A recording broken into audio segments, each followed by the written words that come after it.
Hello friends, sports authority of ഇന്ത്യയിൽ കോച്ചാകുന്നതിനുള്ള notification വന്നിട്ടുണ്ട്.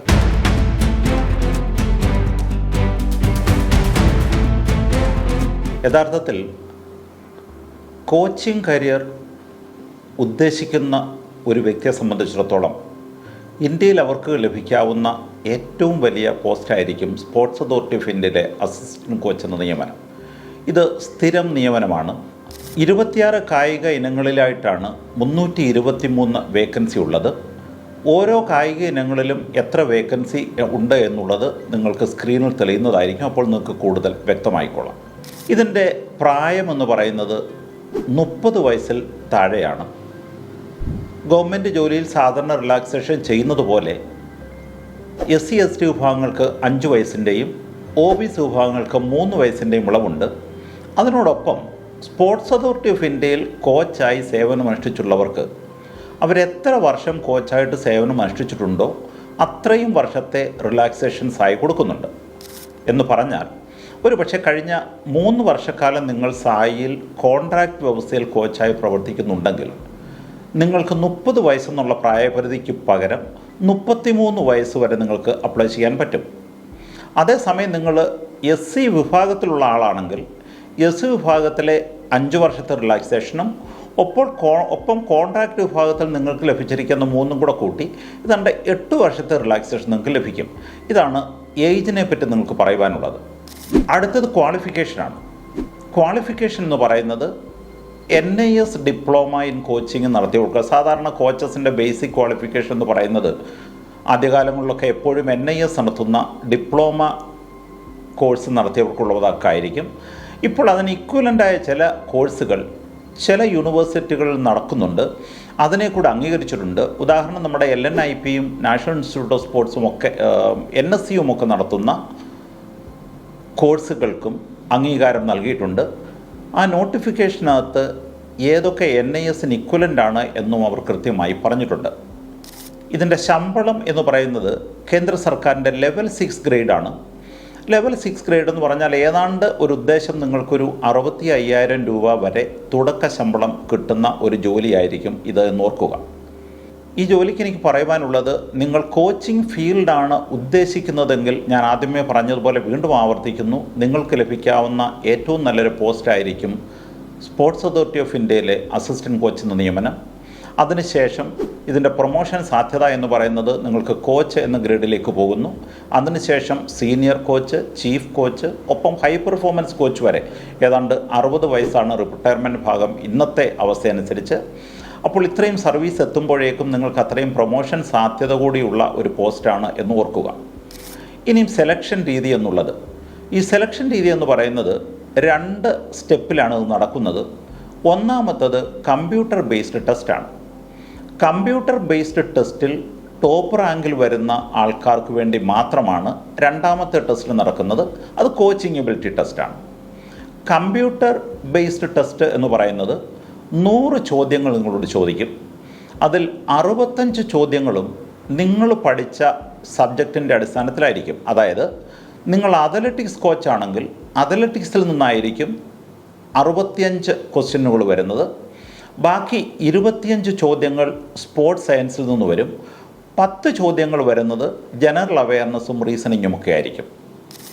അപ്പോൾ എനിക്ക് പറയുവാനുള്ളത്, ഈ ജനറൽ അവയർനെസ് റീസണിങ് എന്നുള്ളത് ഒരു 10 ക്വസ്റ്റ്യൻ മാത്രമുള്ളത് കൊണ്ട് നിങ്ങൾ പ്രിപ്പയർ ചെയ്യുമ്പോൾ അധികം അതിന് സമയം ചെലവഴിക്കരുതെന്നുള്ള അഭിപ്രായക്കാരനാണ് ഞാൻ. കാരണം ഈ 10 ചോദ്യങ്ങൾ എവിടെ നിന്ന് വേണമെങ്കിലും ചോദിക്കാം എന്നുള്ളത് കൊണ്ട് പ്രത്യേകിച്ച് പ്രിപ്പയർ ചെയ്യാനുള്ള ഒരു സിലബസ് ഒന്നും അവർ കൊടുത്തിട്ടില്ല. എന്നാൽ നിങ്ങൾ കോച്ചാകുന്ന മേഖല വോളിബോൾ കോച്ചാകണമെങ്കിൽ വോളിബോളിൽ നിങ്ങൾ NIS കാലത്ത് പഠിച്ച ആ സബ്ജക്റ്റിൽ നിന്നും നിങ്ങൾക്കാകെ ചോദിക്കുന്നത് 65 ക്വസ്റ്റ്യനാണ്. സ്പോർട്സ് സയൻസിൽ നിന്നും 25 ക്വസ്റ്റ്യൻ ഉണ്ടാവും.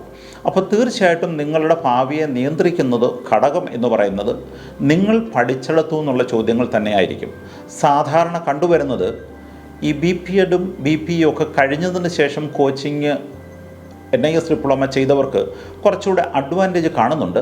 പക്ഷേ ഏറ്റവും കൂടുതൽ ആപ്ലിക്കൻസ് വരുന്നത് സ്പോർട്സ് അതോറിറ്റി ഓഫ് ഇന്ത്യയുടെ തന്നെ NIS ഡിപ്ലോമ കഴിഞ്ഞവരായിരുന്നതുകൊണ്ട് നിങ്ങൾക്ക് NIS ഡിപ്ലോമയുടെ ഒരു വർഷക്കാലം പഠിച്ച കാര്യങ്ങളെപ്പറ്റി കൂടുതൽ ഒന്ന് റിവൈസ് ചെയ്യുകയും അല്പം ശ്രദ്ധ കൂടി കൊടുത്ത് നിങ്ങൾ പഠിക്കുകയും ചെയ്യാമെങ്കിൽ കമ്പ്യൂട്ടർ ബേസ്ഡ് ടെസ്റ്റ് നിങ്ങൾക്ക് ക്ലിയർ ചെയ്യാവുന്നതേ ഉള്ളൂ. കമ്പ്യൂട്ടർ ബേസ്ഡ് ടെസ്റ്റിൽ ക്ലിയർ ചെയ്യുന്ന വ്യക്തികളെ കോച്ചിങ് എബിലിറ്റി ടെസ്റ്റിലേക്ക് അവർ വിടുന്നുണ്ട്. അത് കോച്ചിങ് എബിലിറ്റി ടെസ്റ്റ് എന്ന് പറഞ്ഞാൽ ഫിസിക്കൽ എഫിഷ്യൻസി ഒക്കെ നോക്കുന്നൊരു ടെസ്റ്റ് ആയിരിക്കുമല്ലോ. സാധാരണ റാങ്ക് പ്രിപ്പയർ ചെയ്യുന്നത് എന്ന് പറയുന്നത് കോച്ചിങ് എബിലിറ്റി ടെസ്റ്റിൽ നിങ്ങൾക്ക് കിട്ടിയ മാർക്കിൻ്റെ 60%, കമ്പ്യൂട്ടർ ബേസ്ഡ് ടെസ്റ്റിൽ നിങ്ങൾക്ക് കിട്ടിയ മാർക്കിൻ്റെ 40% കൂട്ടിയാണ് റാങ്ക് ലിസ്റ്റ് പ്രസിദ്ധീകരിക്കുന്നത്. അതനുസരിച്ചാണ് നിങ്ങൾക്ക് റിസൾട്ട് വരുന്നത്. ഒരു അനുഭവ കഥ കൂടി നിങ്ങളോട് പറയാം.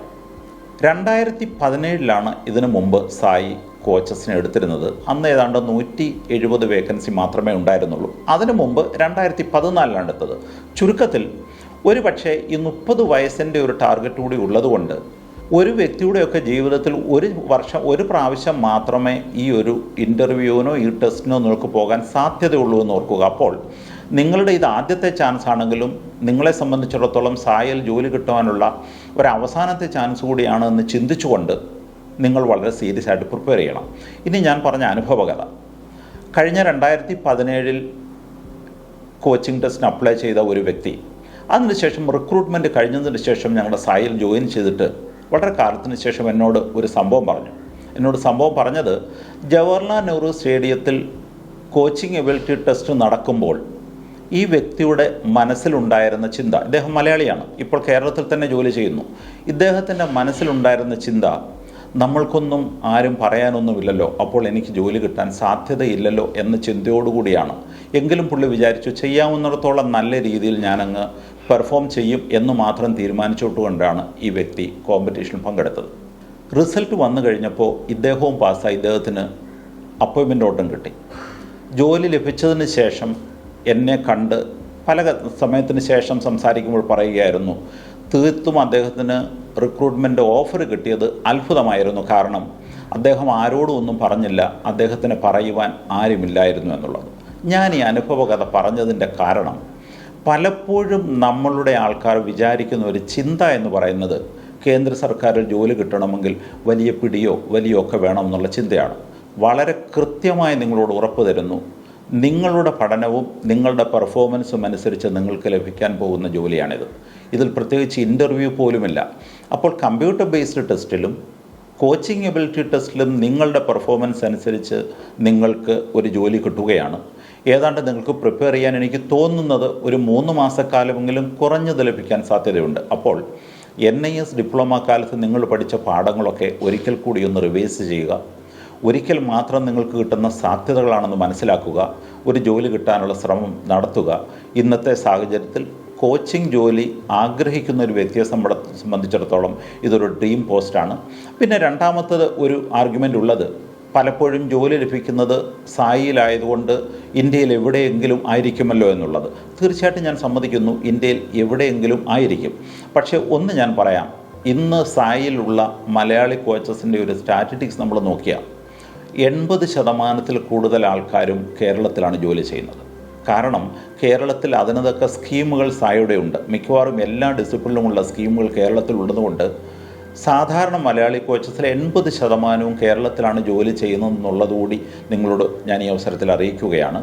ഇതിൻ്റെ അപേക്ഷിക്കേണ്ട രീതി എന്ന് പറയുന്നത് ഓൺലൈൻ ആപ്ലിക്കേഷനാണ്. ഓൺലൈൻ ലിങ്ക് നിങ്ങൾക്ക് ഫെബ്രുവരി 1 മുതൽ ഫെബ്രുവരി 15 വരെ ഓൺലൈൻ ലൈവായിരിക്കും. അപ്പോൾ ഫെബ്രുവരി 1 മുതൽ 15 വരെയുള്ള കാലഘട്ടത്തിൽ നിങ്ങൾ അപേക്ഷിക്കുക. സാധാരണ അവസാന ദിവസത്തേക്ക് നിങ്ങൾ ശ്രമിക്കരുത്. കാരണം അവസാന നിമിഷമാകുമ്പോൾ ആപ്ലിക്കൻ്റെ എണ്ണം കൂടുകയും ചില നെറ്റ്വർക്ക് പ്രോബ്ലം വരികയൊക്കെ ചെയ്യുമ്പോൾ ചിലപ്പോൾ നിങ്ങൾക്ക് അപേക്ഷിക്കാൻ സാധിക്കാതെ വരും. അതുകൊണ്ട് ആദ്യമേ തന്നെ നിങ്ങൾ അപേക്ഷിക്കുക. കമ്പ്യൂട്ടർ ബേസ്ഡ് ടെസ്റ്റ് നടത്തുന്നതിന് നമ്മുടെ കേരളത്തിലും സ്ഥലമുണ്ടാകും. അപ്പോൾ നിങ്ങൾക്ക് അവിടെ വന്ന് ടെസ്റ്റ് ചെയ്താൽ മാത്രം മതി. ഒരു പക്ഷേ കോച്ചിങ് എബിലിറ്റി ടെസ്റ്റ് മറ്റേതെങ്കിലും റീജിയണൽ സെൻറ്ററിലായിരിക്കും. അതിനെപ്പറ്റി കൃത്യമായ പ്രഖ്യാപനങ്ങളൊന്നും തന്നെ വന്നിട്ടില്ല. പിന്നെ അപേക്ഷാ ഫീസിനെ പറ്റിയാണ് പറയാനുള്ളത്. അപേക്ഷാ ഫീസ് സാധാരണ ആൾക്കാർക്ക് 2500 രൂപയും SC/ST വിഭാഗങ്ങൾക്ക് 2000 രൂപയുമാണ്. ഇതിൽ വ്യക്തിപരമായി ഞാനൊരു അഭിപ്രായം പറയുകയാണെങ്കിൽ ഇതൊരല്പം കൂടുതൽ എമൗണ്ടാണ് എന്ന് പറയുന്നതിൽ എനിക്ക് ഒട്ടും മടിയില്ല. സത്യത്തിൽ UPSCയുടെയും SSCയുടെയും മറ്റ് ബാങ്കിങ് സെക്ടറിൻ്റെയും ഒക്കെ റിക്രൂട്ട്മെൻറ്റ് പ്രോസസ്സ് നോക്കുന്ന ഒരു വ്യക്തി എന്ന നിലയിൽ ഇന്ത്യയിലെ ഒരു അൺഎംപ്ലോയിഡ് യൂത്തിനോട് 2500 രൂപ അപേക്ഷ സ്വീകരിക്കുന്നത് അല്പം കൂടുതൽ എമൗണ്ട് ആണെന്ന് പറയാതിരിക്കാൻ നിർവാഹമില്ല. പക്ഷേ സായി എടുത്തൊരു തീരുമാനമാണ്. അപ്പോൾ നിങ്ങളുടെ ഫീസ് 2500 രൂപയാണ് എന്ന് ഓർക്കുക. പക്ഷേ ഇതിനകത്തൊരു പ്രത്യേകതയുള്ളത്, സാധാരണ മറ്റ് ജോലികളിലൊക്കെ 2-3 ലക്ഷം പേർ അപേക്ഷിക്കുമ്പോൾ കിട്ടാൻ സാധ്യതയുള്ളത് 500-600 പേർക്കായിരിക്കും. ഇവിടെ കഴിഞ്ഞ കാലത്തെ അനുഭവത്തിൻ്റെ വെളിച്ചത്തിൽ പറയുന്നു, ഏതാണ്ട് 2000-ൽ താഴെ ആൾക്കാർ മാത്രമേ ആപ്ലിക്കൻ്റായിട്ട് വരാൻ സാധ്യതയുള്ളൂ. അപ്പോൾ 2000-ൽ താഴെ ആൾക്കാർക്ക് ഒരു 300 വേക്കൻസി എന്നൊക്കെ പറയുമ്പോൾ അപ്ലൈ ചെയ്യുന്നൊരു 10-15% ആൾക്കാർക്ക് ജോലി കിട്ടും എന്നുള്ളത് നിങ്ങൾ ഓർക്കുക. അപ്പോൾ ജോലി കിട്ടാനുള്ള സാധ്യത വളരെ കൂടുതലാണ്. നിങ്ങളുടെ തയ്യാറെടുപ്പും നിങ്ങളുടെ പെർഫോമൻസിൻ്റെയും അടിസ്ഥാനത്തിലായിരിക്കും നിങ്ങൾക്ക് ജോലി കിട്ടുന്നത്. അതുകൊണ്ട് ഇന്ന് തന്നെ തയ്യാറെടുപ്പ് തുടങ്ങുക. ഫെബ്രുവരി 1-നും 15-നും മുമ്പ് നിങ്ങൾ അപ്ലൈ ചെയ്യുക. വിജയിക്കട്ടെ. സ്പോർട്സ് അതോറിറ്റി ഓഫ് ഇന്ത്യയിൽ നിങ്ങളെപ്പോലുള്ള അനേകം മിടുക്കന്മാരും മിടുക്കുകളും ജോലിക്ക് പ്രവേശിക്കട്ടെ. ആശംസകളോടെ. Thank you.